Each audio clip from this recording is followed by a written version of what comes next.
अभी जो जब से एजीटीएफ बनी और उससे राजस्थान पुलिस की मदद से हम लोग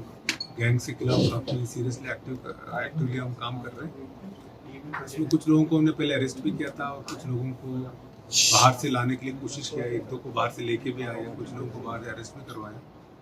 इसी दौरान एजीटीएफ को सूचना मिली थी कि दो AK-47 काफ़ी 2-3 साल से घूम रहे राजस्थान में। कभी बीकानेर था, कभी उसके बाद जोधपुर आया, जोधपुर से जयपुर आया, जयपुर से इधर उधर गया। जैसे सूचना इकट्ठा हुआ उसके बाद हमारी जो टीम है योगेश यादव साहब के नीचे डीएजी साहब है, सिद्धांत Sharma additional SP, Manish Sharma inspector है और रविंद्र प्रताप और हमारे सुनील जांगीर और हमारे एडिशनल एसपी नरोत्तम वर्मा, इन लोगों ने इसको लगातार इस सूचना को पीछा किया। जिन जिन लोगों को हमने अरेस्ट किया और उनसे भी पूछताछ में काफ़ी चीज़ें निकल के आई। उस बेसिस पे हम लोगों ने एक तो सोनू चंबल का पीछा किया और करीब 1 महीने पहले जब धौलपुर पुलिस के साथ अरेस्ट करने गए थे तो उस टाइम वो फरार हो गया था, पुलिस के ऊपर फायरिंग भी हो गई थी। उसके बाद धौलपुर पुलिस एसपी सुमित मेहरा के मदद से और उनकी धौलपुर पुलिस की मदद से हमारे रविंद्र प्रताप इंस्पेक्टर, इन्होंने कुछ दिन पहले 5-6 दिन पहले एक जीतू चंबल को अरेस्ट किया जो सोनू चंबल का भाई है। और अरेस्ट करने के बाद उसकी पूछताछ में और उसे इंट्रोगेशन करने के बाद उससे एक AK-47 बरामद हुई थी। उसी की पूछताछ से जब हमें पता चला कि इसके पास कहाँ से आई तो उस बेसिस पे एक शिवराज नाम से व्यक्ति जयपुर से और एक जीतू जोड़ी नाम से व्यक्ति हमने चूरू से अरेस्ट किया था।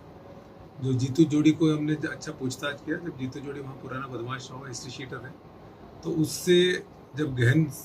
पूछताछ हुई, हमारे एडिशनल एसपी सिद्धांत शर्मा खुद वहाँ कैंप किया धौलपुर में और धौलपुर पुलिस इवन एसपी साहब खुद भी आके एसपी सुमित मेहरा ने भी इंट्रोगेशन किया।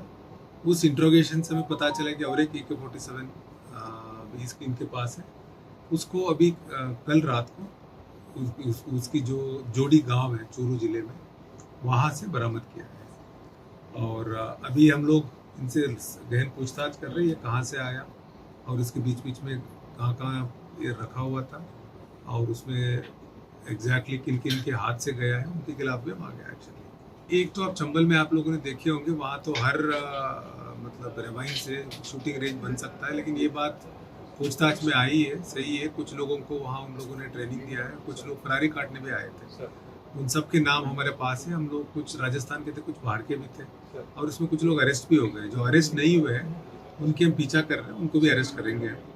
और उसमें इस तरह से कैसा चला था और उसमें क्या कारण रहा है, हमें पुलिस को कैसे पता नहीं चला,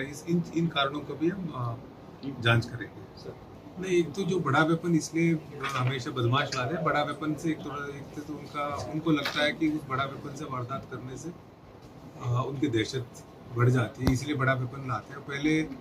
जो पपला गुजर को जो फरार कराने में राजवीर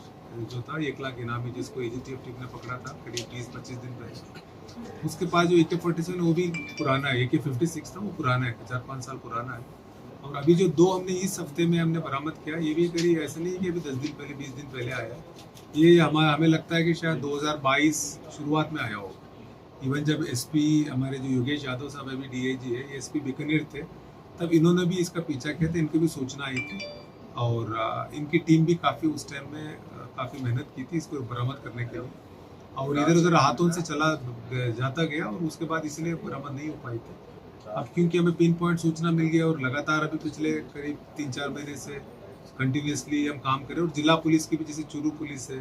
बीकानेर पुलिस है और धौलपुर पुलिस है, जयपुर कमिश्नरेट है, इन सब से इनपुट मिला। इन सब इनपुट के बेसिस पे हम लोगों ने इनको पकड़ पाया। AK-47 रखना एक तरह से जब भी अगर ज़रूरत पड़े यूज़ करने के लिए तब रखते हैं, बदमाश अलग अलग रखते हैं और अभी इमीडिएटली तो ऐसे ही कभी नज़र में नहीं आया किसी के ऊपर करना चाह रहे। एक जगह सेफ रखा था, जहाँ ज़रूरत पड़े तो उसको यूज़ करें, उसको हम लोग कंटिन्यूसली पीछा कर रहे थे, हमें एग्जैक्ट पिन पॉइंट सूचना मिल गई, इसलिए बरामद कर पाए। नहीं, अभी हमारे कुछ आइडिया है और हम लोग इसके ऊपर इन्वेस्टिगेशन कर रहे हैं हम लोग और इसमें क्योंकि कुछ संदिग्धों के नाम भी है और वो सारे डिटेल बताना ठीक नहीं है, हम जहाँ से आया उनके खिलाफ भी एक्शन लेंगे।